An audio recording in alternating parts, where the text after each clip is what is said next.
The rain pelted against the glass windows of Henderson Technologies as 8-year-old Maya clutched a crumpled photograph to her chest. Through the lobby's pristine windows, she watched executives in expensive suits hurrying past, but her eyes were fixed on one woman emerging from a black sedan. Maya had been waiting here for 3 hours, her worn sneakers squeaking against the marble floor every time security tried to move her along. What this little girl was about to ask would change 2 lives forever in ways neither could imagine. Maya pressed her small palm against the cold glass as she watched the woman stride confidently toward the building. This was Rebecca Henderson, the CEO whose face Maya had memorized from countless magazine covers at the public library. Rebecca's auburn hair caught the light as she moved with the purposeful grace of someone who had built a tech empire from nothing. But Maya didn't know about board meetings or quarterly reports. All she knew was that this woman looked exactly like someone she had lost 6 months ago. The security guard, Thomas, had grown fond of the determined little girl who appeared every Tuesday after school. He had tried explaining that Mrs. Henderson was far too busy to meet random children, but something in Maya's eyes reminded him of his own granddaughter. When Rebecca approached the elevator, Thomas made a decision that would surprise even himself. "Mrs. Henderson," he said quietly, "there's a little girl who's been waiting to see you. I know it's irregular, but she's been coming here for weeks. Something tells me you should hear what she has to say." Rebecca paused, her hand hovering over the elevator button. Her schedule was packed with investor meetings and product launches, but Thomas had worked security for 15 years and never made such requests. She turned to see Maya standing near the information desk, clutching something precious against her small frame. The child looked up at Rebecca with eyes that held too much sadness for someone so young. Maya's clothes were clean but clearly secondhand, and her backpack was patched in multiple places with colorful tape. But what struck Rebecca most was the unmistakable look of hope mixed with devastating loneliness. "Are you Mrs. Henderson?" Maya asked, her voice barely above a whisper. "The woman everyone says is really smart and helps people with computers?" Rebecca knelt down to Maya's eye level, something she hadn't done in her corporate world for years. "Yes, I am. What's your name, sweetheart?" Maya took a shaky breath and held up the photograph she'd been protecting. It showed a woman with auburn hair and kind eyes, wearing scrubs and smiling broadly, while holding a much younger Maya. "My mama looked just like you," Maya said. "She was a nurse and she took care of sick people until she got sick herself. She went to heaven 6 months ago." Rebecca felt her chest tighten as she looked at the photograph. The resemblance was indeed striking, though the woman in the picture had a gentleness in her expression that Rebecca wasn't sure she possessed anymore. The little girl continued speaking, her words tumbling out as if she'd rehearsed them countless times. "I live with my foster family now and they're nice, but they're really busy with their own kids. I was wondering," Maya paused, gathering courage, "could I spend just one day with you? Like, pretend you're my mama for just one day? I promise I won't be any trouble. I just miss having someone who looks at me the way she used to." The request hit Rebecca like a physical blow. She had built walls around her heart during her rise to success, focusing solely on business and achievements. At 42, she had never married or had children, convincing herself that relationships would only complicate her mission to build something meaningful. But looking into Maya's hopeful eyes, those walls began to crack. Rebecca found herself saying something that surprised everyone, including herself. "What did you have in mind for this day together?" Maya's face lit up like Christmas morning.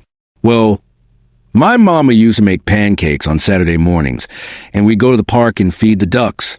Sometimes we'd go to the bookstore, and she'd read to me. And at night, she'd brush my hair and tell me stories about when she was little. Nothing fancy, just normal mama things." Rebecca's throat tightened. When was the last time she had done anything normal? Her Saturday mornings were filled with emails and strategy sessions. She couldn't remember the last time she'd been to a park or read a book that wasn't about business.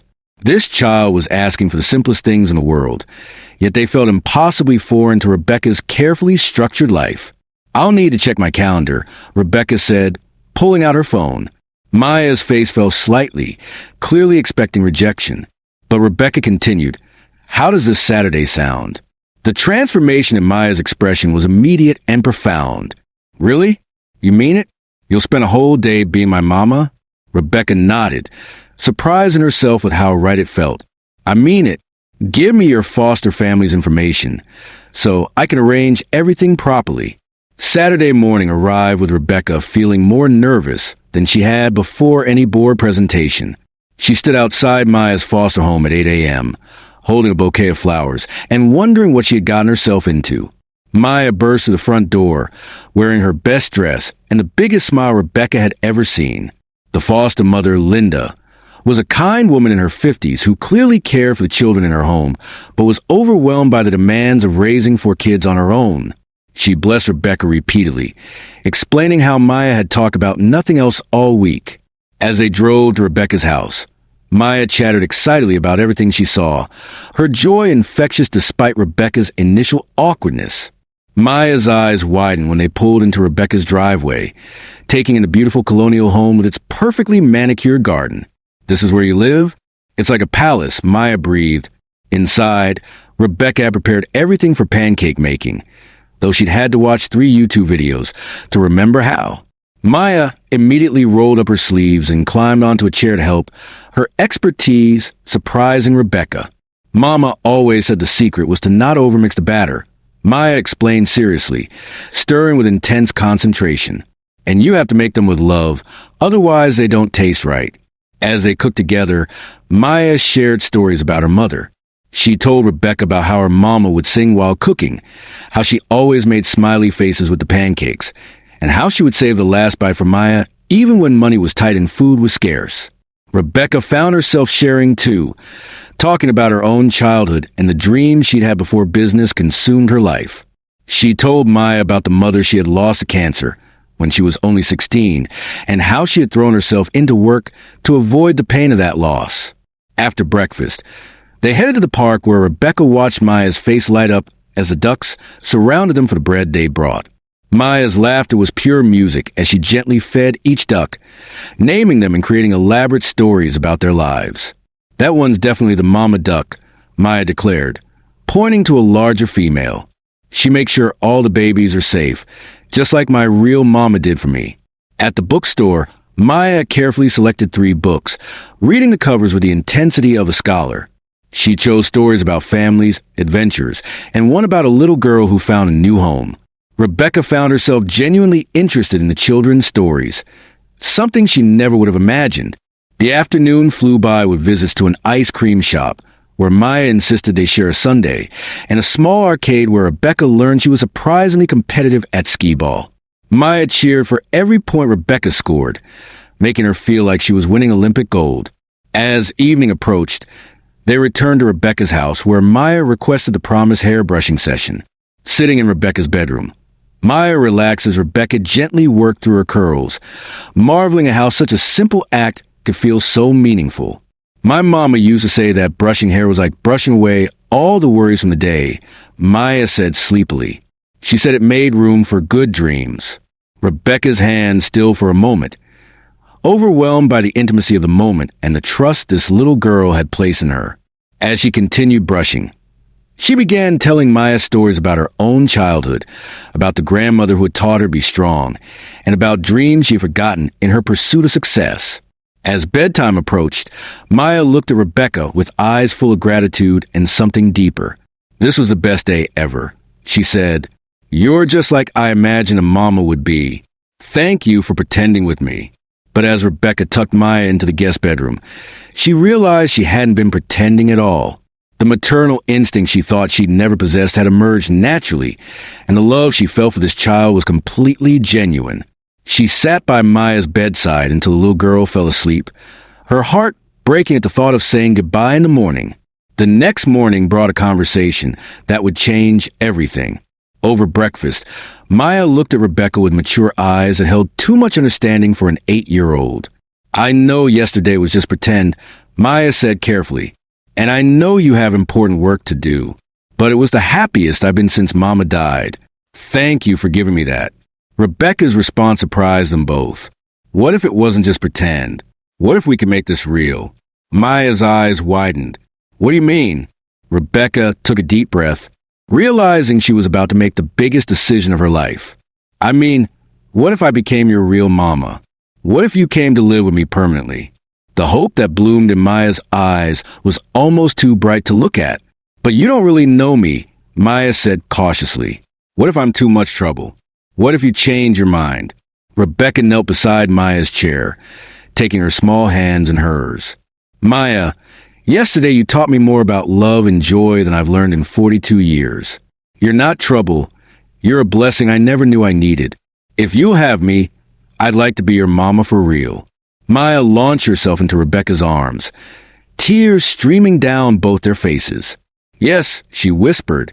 Yes, please, I want you to be my mama. The adoption process took 8 months, but Rebecca and Maya spent every weekend together, building their relationship and preparing for their new life. Rebecca restructured her company to allow for remote work and flexible scheduling. She hired an assistant to handle the responsibilities that kept her away from the truly important things. Maya flourished under Rebecca's care, her grades improving and her laughter returning to the genuine joy Rebecca had witnessed that first magical day. Rebecca discovered that success meant something entirely different when shared with someone you love unconditionally. On the day the adoption was finalized, Rebecca and Maya stood in the courthouse, officially becoming a family. The judge commented that he had rarely seen such obvious love and connection between a parent and child. As they left the courthouse, Maya tugged on Rebecca's hand. Mama, she said, the word now natural and right. Do you think my first mama would be happy that I found you? Rebecca knelt down, looking into the eyes of her daughter, the child who had taught her that love multiplies when shared, never divides. I think she guided you to me, Rebecca said. I think she knew exactly what she was doing when she made sure you waited in that lobby every Tuesday.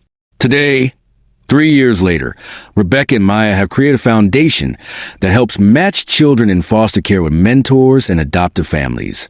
Maya, now 11, often speaks at their events, sharing her story and encouraging other children not to give up hope.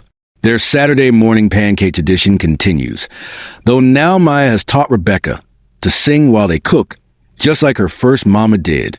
The house is filled with laughter, art projects, homework sessions, and all the beautiful chaos that comes with being a real family. Rebecca often reflects on how a simple request from a brave little girl transformed her from a successful but lonely CEO into something far more valuable. A mother whose greatest achievement isn't measured in profits, but in the smile of her daughter and the love they share. Maya's courage to ask for just one day of pretend love led to a lifetime of the real thing, proving that sometimes the smallest acts of faith can yield the greatest miracles. This story reminds us that kindness has the power to heal hearts we didn't know were broken and fill voids we didn't realize existed. Sometimes all it takes is the courage to ask and the openness to receive love in unexpected packages. If this story touched your heart, please hit the like button and share with someone who needs to be reminded that beautiful things happen when we open our hearts to unexpected possibilities. Subscribe to Pure Kindness Stories for more inspiring tales that prove love always finds a way. And remember, you never know whose life you might change with one simple act of kindness.